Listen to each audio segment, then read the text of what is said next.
Hello, happy Sunday, lovers. It is August 20th, 2023. Today, we're going to have a little chit chat about a few things here. One, designing your life, because that's always what I'm focusing on. And even once you've designed it and you live that, we're always changing. So it's nice to have ideas for the next 50 years of your life so that you're never sort of lost. But as things change, it is good to go with the flow.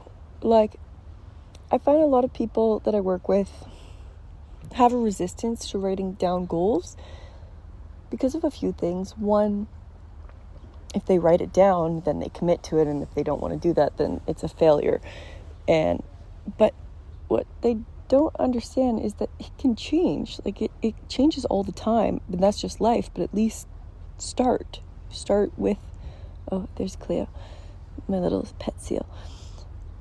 At least start to design a target, to see what that looks like, to give you direction, at least for today. You can change your mind tomorrow, and that's totally fine. You can write things down and then decide, I don't want to do that anymore, and totally switch it. Like, that's okay. It's safe. You're allowed to change your mind. And I think it's funny, I've had some conversations with people, and they're like, oh my God, you change your mind all the time. And it's like, well, it's not that I change my mind, it's that I just want to do everything. So what I personally struggle with is, what do I do first? Because I want to get a helicopter's license, I want to get a pilot's license, I want to go to be a lawyer sometimes. I want to not be a lawyer, but like study all of that, and I want to study physics, and I want to study psychology. So it's like, okay, which one do I start with? It's not that I'm changing my mind all the time, it's that I want to do it all. So I evaluate, okay, what should I do first? What is this time sensitivity? Oh guys, the smoke is clearing up. I hope it's good in the Okanagan. So questions to ask yourself, for right now at least, how to find your passion is, what problems would you like to solve? Like, how could you help others in what way? What would be a problem that you could solve, or at least work on solving, and then share those answers, basically. And because I think it's not necessarily about doing what makes you happy, it's what feels meaningful, what feels powerful for you. How can you help others through something or guide them towards something? And there's a few exercises. Well, the whole book that I made is all exercises of questions to ask yourself to design your life, for right now at least, because when you retire, when you graduate high school, you have, this path, then you university, and it's a transition stage again. Like, I feel like often in transition stages, every couple years, honestly, at least at this age. And then when you get older, it's probably transition stages of 20 years. When your kids move out, okay, now what? When you retire, now what? So it's getting comfortable with the transition stages and having tools to support you through it. But then also enjoying it and recognizing that that's life. I've said it before, and it's such a cliche, but we literally are a lifeline. Like, if you're not alive, it's a flat line. To be alive is to have the highs and lows and to ride the roller coaster. Literally, life is an amusement park, and sometimes there's a haunted house, or sometimes there's, a scary elevator drop, and then sometimes it's just funny and fun and having a time, and then other times you're growing. So what are experiences, what would excite you in life, and what would make you feel useful? Do something useful. That's I forgot what I was just gonna say, but I'm studying behavioral change right now, for coaching. And it directly correlates health and happiness. Your happiness is directly correlated to your health. You know, if somebody's healthier, it's just an upward cycle. If you go for a run, you feel better, you eat better, you work better. I think people don't realize how much better life could be if they were to just work out and be healthier and do healthier activities. Some people who are happy, and they go, I don't really need to do that. It's like, I don't think you realize how much better life could be. And that's one thing that I also just sort of came to the realization. I mean, I've always known that I'm not, yes, I was sort of born happy, I would say. Like, I'm not miserable, I'm not depressed, but I'm not like, my mom the other day mentioned, growing up, they call my sister Giggle Girl. Like, she was just always giggling, and I was much more serious. I still am much more serious. Like, I'm quite a serious person. And people go, oh, you're so happy, you have such a positive mindset. But it's a result of everything that I do. Like, I spend hours working on myself so that I can maintain this positive mindset. Otherwise, naturally, I'm probably the same as the average person of, it's easier to see the negatives. It's easier to sort of be down. But when you have these tools to support you, luckily growing up, my mom always taught me, whatever you're feeling, run. Like, if you're sad, run. If you're mad, run. If you're angry, happy, whatever it is, run. Just run out the door. And it's funny because I went for a run the other month where I ran a lot during high school, and I started thinking about all these thoughts that I had in high school and, old friendships and my old relationship. I was like, this is weird. I haven't thought about these people in a long time. And then I realized, because I'm running on this track, basically, in my brain, there's memory there, like space holds memory, and that trail that I used to run a lot reminded me of all of these things. And I realized I had developed the habit of changing my mindset through changing my physicality, changing my body, moving my body. And I will run now, and then I associate it with happiness. But whenever I go on a run, doesn't mean I'm necessarily feeling great. Or when I'm journaling, I'll journal. It's more of a preventative and proactive healthcare, I would say. Why I suggest everyone journal, because they go, well, I go to therapy. It's like, well, how often do you go to therapy? Once a week, maybe max, right? Once every month or whatever.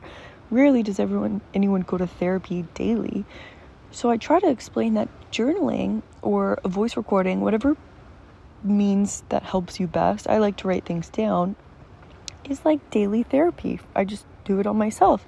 But even when I'm journaling, I actually talk to myself in third person. Like, there's almost something else channeling through me, guiding me, this version of myself, through whatever I'm journaling about. Or if there's nothing going on, then it's simply sort of a debrief. It's just taking out the garbage before it gets full so it doesn't overflow. And that's like, daily things that you can do that are little. And then there's other things. I actually just started a herbal plant medicine detox. So basically I'm taking all these tinctures. It's 6 weeks. My friend Matt organized it for me, and he's into iridology and naturopath, and all of these courses and things that he's taken to learn. And so those are extra things to help you, sort of detox, or like I like to work on my mind, a lot, and my body and my spirit and all that jazz. And then there's sort of like daily things that you can do, and then there's extra things. Sorry, I'm a little bit tired today. I hope I'm making sense. You can do like, once a year or something like that that's more intense to help sort of really push you through that stage. Like right now, this detox, yes, I have low energy, so it'll help me detox physically and give me more energy, but it will also help me detox mentally, so emotionally. And I have been feeling like a wave of all of the emotions, and I thought, oh wow, thinking about this stuff, and I realized, oh, I'm doing a detox, and that detox affects your body is just, I find, the quickest way to access your consciousness, but your spirituality and kind of the next level of your being and the different bodies that you have, your emotional body. So it's physically moving things through me, my lymph, all of that, but it's also energetically moving stagnant energy that I might have been holding, or old relationships that I have held on to, friendships or whatever it might be. It's now releasing. And going through a detox, there's 2 stages, right? The first stage is bringing it up. So basically, like physically, you're bringing toxins that are in your tissues into your digestive system. Then the second stage is the actual excretion of it, the execution, getting it out of your body. So there is a stage where you feel worse before you feel better, because you're quite literally bringing all of it out and up and back into your active system, digestive system, and that's when you feel it all. So you'll feel stagnant energy, like emotions and maybe past traumas, or physically just low energy, not feeling well, your skin, you might have rashes, something like that. Actually, I just got a cold sore and I realized, oh, well, that makes, because I thought, I haven't had one in a long time. That's kind of weird because it's not the usual trigger, but it could be this detox. And then once you let it all go, you will feel better. But, oh yes, I was going to say, there's also your spiritual body. Right, so we have all of these bodies. Some of them are invisible, if you say, but they're still there. Like, we still have several layers to ourselves. Our spirit is just within this. Our soul, whatever you want to call it, is being held in our body, but it still has previous experiences and traumas and things like that. So sometimes when things come up for me, I wonder if it's mine. Is it somebody else's energy? Because I'm very sensitive to other people's energies. It's why I'm quite introverted and can't be around too many people that often, because it's just a little overwhelming. Like, energetically, I will feel just everyone's energy, and it's a lot, but I love it. It's great, but it can only handle it so much. And then also, I believe in past lives. So sometimes it's letting go of past lives, or what did you experience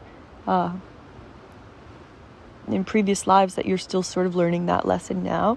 I actually saw an astrologist almost a year ago now. It was so cool. And he said, oh, you're a fighter. And I've always been such a feisty little girl. Like, I am a fighter. And which is why so basically he told me, well, in a past life, you were like a warrior. So that explains my love for weapons and just obsession of knives. And why I'm into kickboxing. Like, I was never really a dancer. Like, it was always like, oh, I want to learn self-defense and martial arts and just like boom, boom, pow. Sorry, the fairy waves are going by.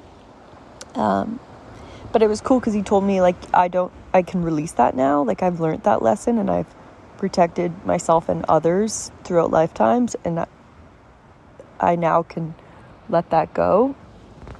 But it's an interesting thing, like, in life, some people are the opposite, where they have to learn to stand up for themselves, which cheers to that. Maybe you're learning a different life lesson. For myself, I'm learning to, like, almost stand down and just let life flow, and not be as much of a fighter. So that's where it's important to plan your life, design it, but then also just step back for a second and let yourself be in the flow and let the universe guide you and help you and move you through what you're meant to experience. So everyone's different. Like, when I say, make your goals, write them down, do this and do that, do it as a guideline. make a game plan. If you're not happy and you want to move forward in life, then yes, make a strong game plan. And then also recognize if that's already a strength of yours, how can you use that strength to work on what isn't a strength? So what your weaknesses are. For me, it's relaxing, sort of tricking my mind, brainwashing myself that it's okay to just chill. I'm always surprised by people who just like have a lazy weekend. I'm like, what does that even mean? I don't know what that means. So it's learning almost like the opposite of who you are in order to be connected to everyone and like the divine consciousness and the like group consciousness. So all of those things go hand in hand. Like when I mentioned the detox and when I mentioned designing your life and goals and writing it down, this and that, it's a holistic approach to life. Like I feel like the purpose is to become our best selves, to work through, previous life lessons that things come up. It's because you need to learn from them.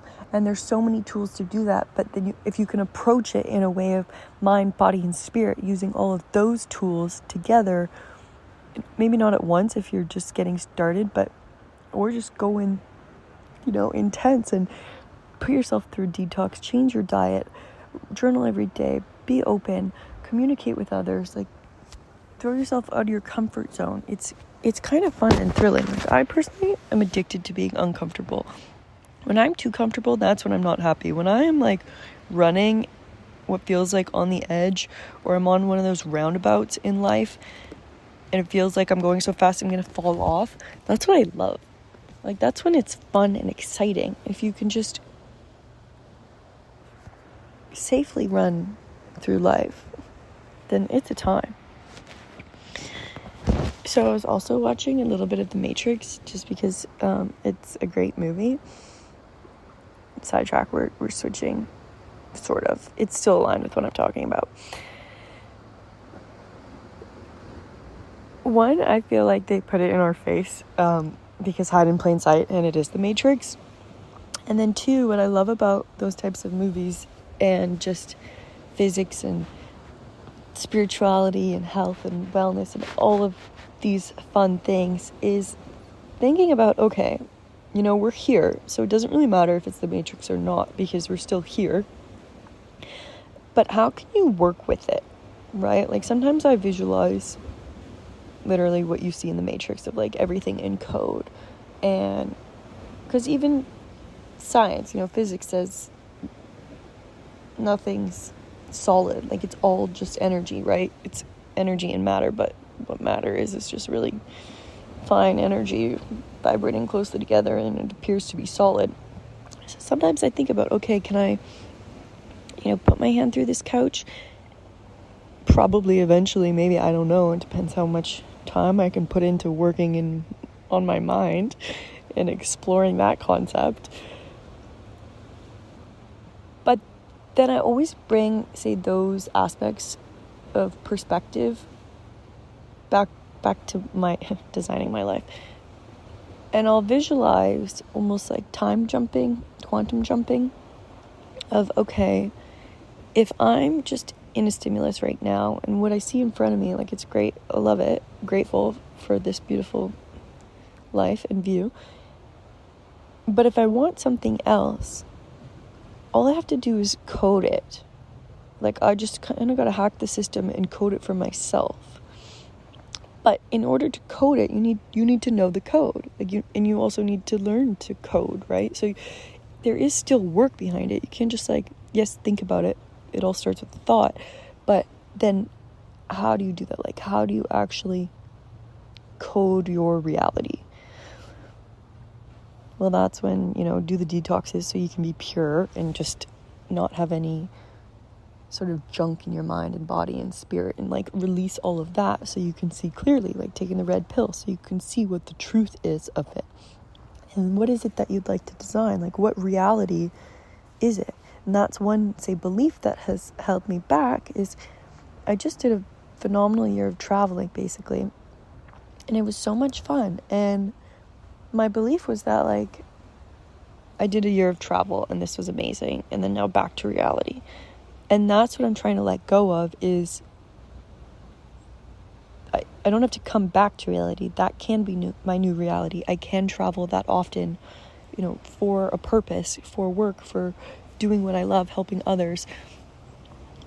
And then now believing that I do travel for work lavishly.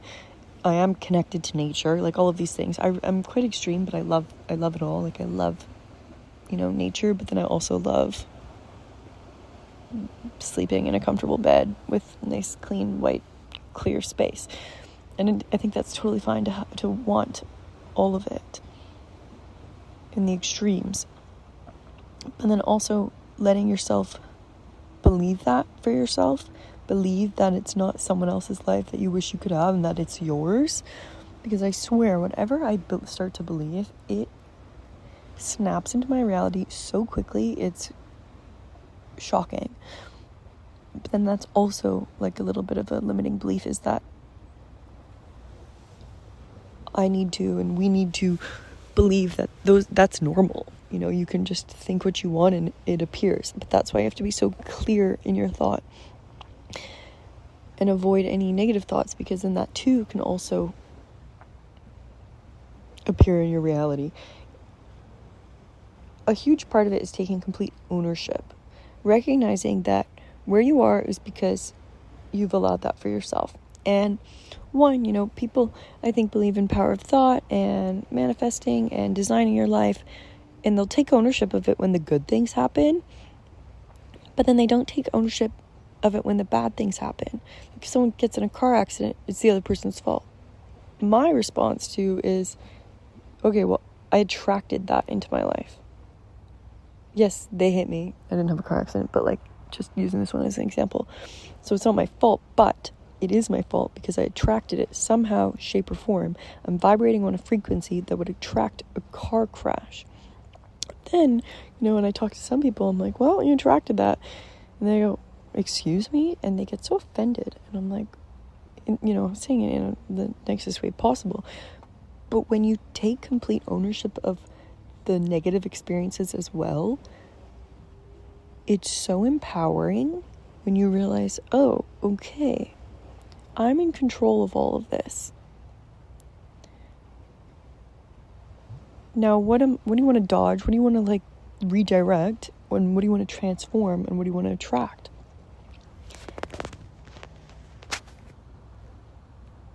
And then it almost takes you a step back where you see the world differently, as opposed to it happening to you, it's happening for you.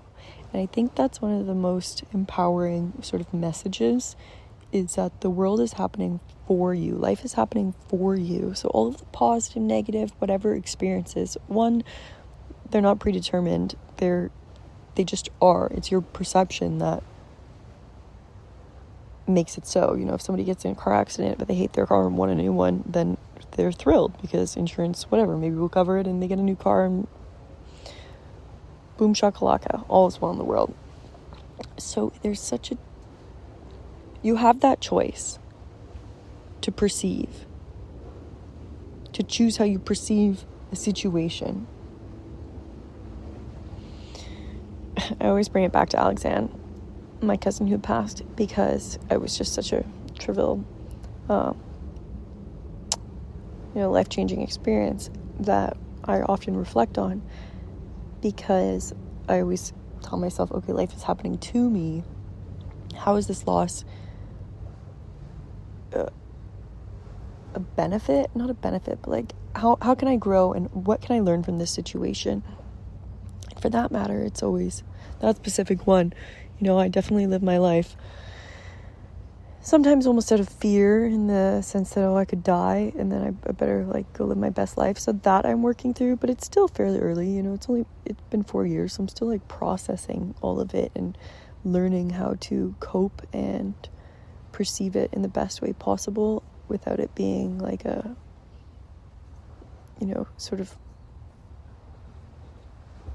anxious response, I guess. or reactive response. But for that example, it's okay. What I've learned from that is I live my best life now, and I'm not fooled by time. And I try to live in the present moment, because I know that life's not guaranteed. Like, tomorrow's truly not guaranteed. So how can I live for today, while also still considering the future, obviously investing whatever it might be, because hopefully I live a long time. That's the plan. I'm still planning for the future, but I'm living for today. And I laugh because it's such a cliche statement, but I get it. Like, I get it, and that's what it is. It's true. Plan for the future, but live for today. If something comes up and you go for it, full send. Be spontaneous. Sometimes I will have a 15-year game plan, and then I'll have a new thought, and it's like, you know what? This is what I want to do, and this is where I'm going, and this is how it's going to be, and scratch the other one. Or maybe we'll come back to that plan later, but for right now, just not follow your impulses, but take guided action, take intuitive action. Do what feels good. When I say that, I don't mean like eat cake, but just do what feels good for your soul. You know how people say, oh, well, I'm going to die tomorrow, I'm going to eat this today. It's like, yeah, you can. Do that, go ahead. But also, if you just sort of change your psychology towards sweets, like I still like certain stuff, but if you can brainwash yourself that you no longer desire that, then you're, like, for me, a treat is a bagel, which I'm now sort of even losing that, and it's like, ooh, a strawberry banana smoothie, that sounds like fire. That sounds like dessert. That is honestly, like, sometimes I'll make it at night too, and it's like, ooh, life is treating me well. So there's ways that you can still change your perspective towards things so that you no longer have those kind of detrimental cravings or desires. It's just shadow work and working with your mind and your body and going inside.